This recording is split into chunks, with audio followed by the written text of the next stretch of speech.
Pílulas de Psicologia Econômica e Psicanálise. Essa aqui é uma pílula um pouco extraordinária para começar a trocar umas ideias a respeito de transferência de renda. É o seguinte, um dos grupos de estudos que eu coordeno é sobre psicologia da escassez, e a gente está fazendo assim porque está ali. A gente está lendo, bom, depois eu pego, o livro Escassez, né? E as pessoas são super interessantes, as conversas são ótimas e tudo mais.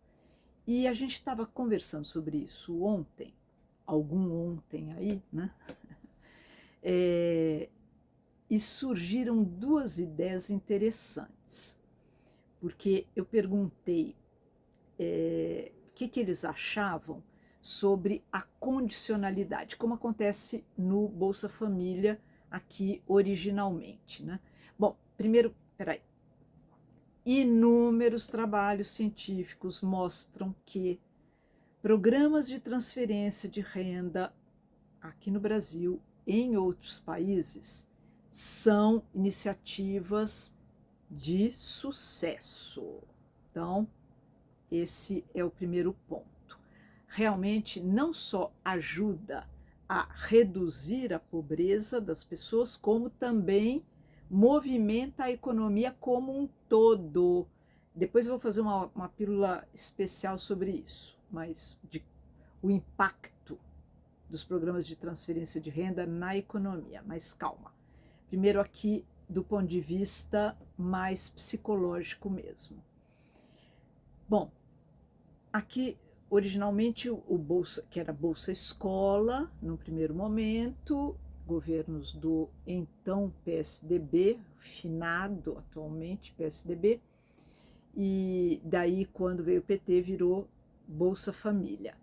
Exigiam vacinação das crianças em dia e matrícula e frequência na escola para criança e para adolescente. Precisava ter essas duas condicionalidades. O que parece fazer muito sentido, não é? Tem que vacinar mesmo e tem que ir para a escola, por favor. Ok. Outros estudos têm mostrado que quando não existe esse tipo de exigência, a transferência de renda também funciona. Então, a gente começou a conversar um pouco sobre isso e pensar, por exemplo, que em alguns casos é tão difícil, desde ter dinheiro suficiente para levar a criança para vacinar, ou ter dinheiro suficiente para manter as crianças na escola. A escola é pública, não é paga, mas o transporte é pago, a roupa é paga,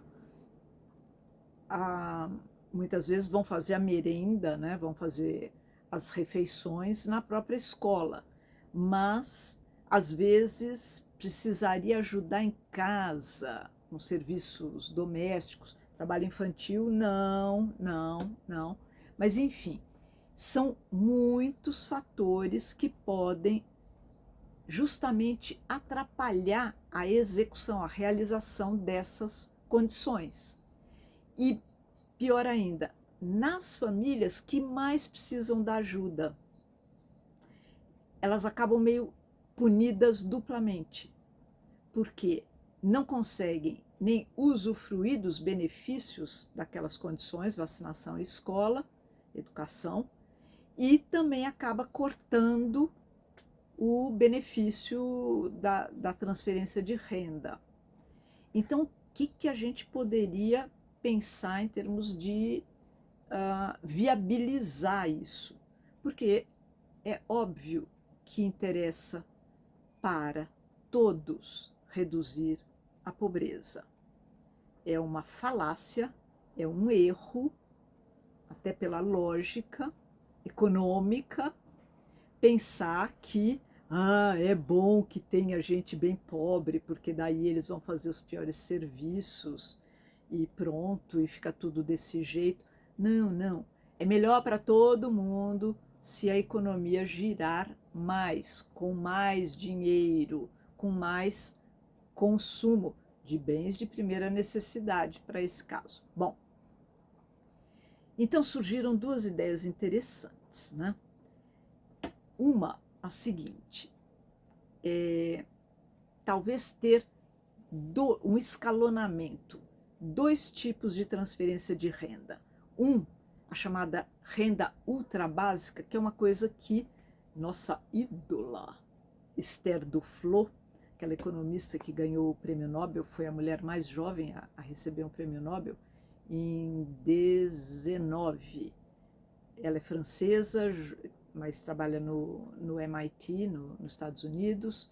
O marido dela, que é indiano e também trabalha no MIT, e mais um americano, Michael Kramer, que eu não tenho certeza onde trabalha, talvez no MIT mesmo. Bom, enfim, eles têm trabalhos mostrando que essa renda ultra básica, que é uma renda pequena para os nossos padrões, vamos pensar em termos de R$ 100 por mês, por exemplo, que também, alguém lembrou no grupo, R$ 100 em comunidades extremamente pobres rende muito mais do que os R$ 100 aqui em São Paulo, né?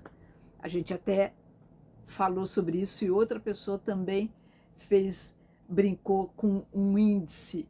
Tem o famoso índice do McDonald's, McBurger, não sei como é que chama, né? O Big Mac, o índice Big Mac, né?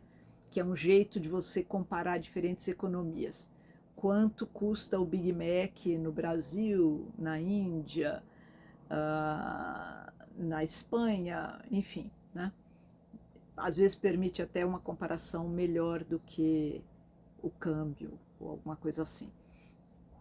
Porque eu tinha contado que eu tinha tomado água de coco no parque, paguei 10 contos.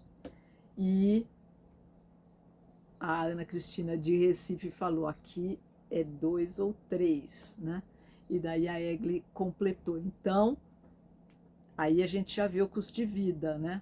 R$ 10 compram um coco em São Paulo e compram mais de 3 cocos no Recife, por exemplo, né? Então, esta renda ultra básica seria a primeira camada, todo mundo teria direito, sem condicionalidade, até para dar aquela microfolga para as pessoas poderem se candidatar à segunda camada de transferência de renda, que aí poderia ter as condicionalidades. Então, a pessoa teria uma condição mínima para atender às condições do segundo pedaço, da segunda parte da transferência de renda, que daí sim estaria atrelada às condicionalidades. Isso poderia dar um sentimento de eu estou no processo, eu estou na luta, eu estou conseguindo a partir da primeira renda ultra básica. Então, pode despertar a ideia de que, olha, com algum apoio, dá para ir caminhando, dá para ir avançando. Porque daí também, outra hora eu falo sobre a porcentagem, que o pessoal também mandou lá no grupo, das pessoas que deixam o Bolsa Família porque melhoraram de vida, que é isso que a gente quer.